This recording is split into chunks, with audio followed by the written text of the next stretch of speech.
ચંદ યુનિવર્સિટીના વિદ્યાર્થીઓને પરીક્ષામાં નહીં બેસવા દેવાના કારણે આજે અહીંયા બધા વિદ્યાર્થીઓ ભેગા થયા, જે અમારા ધ્યાન પર આવ્યું, જેના કારણે અમે કલેક્ટરશ્રીને વિદ્યાર્થીઓ વતી રજૂઆત કરવા માટે સર્વ કોંગ્રેસ પાર્ટીના આગેવાનો ભેગા થયા છે। ત્યારે હું આપના મીડિયાના માધ્યમથી એવું કહેવા માગું છું કે સરકારને એવું ધ્યાન હોવું જોઈએ કે આ વિદ્યાર્થીઓ SC, ST અને OBCના વિદ્યાર્થીઓ છે, તો એમની જોડે આવો અન્યાય કેમ? સરકાર સ્કોલરશીપ જમા ના કરાવે એ ભૂલ સરકારની, છતાંય વિદ્યાર્થીઓ ગાંધીનગર લખે, શિક્ષણ વિભાગમાં લખે કે કલેક્ટર સાહેબને મળે અને એમને ન્યાય ના મળે, તો આ એવું દર્શાવે છે કે સરકારની એવી નીતિ છે કે SC, ST અને OBCના બાળકો ક્યારેય બીજી હરોળમાં ના આવવા જોઈએ। આ એમની માનસિકતા દર્શાવી રહી છે।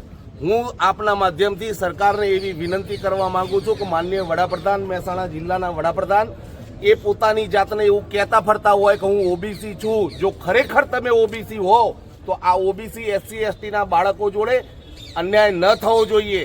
અને બીજી વાત, હું આપશ્રીના માધ્યમથી સરકારને આ ચેતવવા પણ માંગુ છું કે આ બાળકોનું ભવિષ્ય બગડશે તો અમે ગાંધી ચિંધ્યા માર્ગે આ બાળકોની સાથે છીએ અને ઉગ્ર આંદોલન પણ કરવાની જરૂર પડશે તો અમે એની પણ તૈયાર છીએ।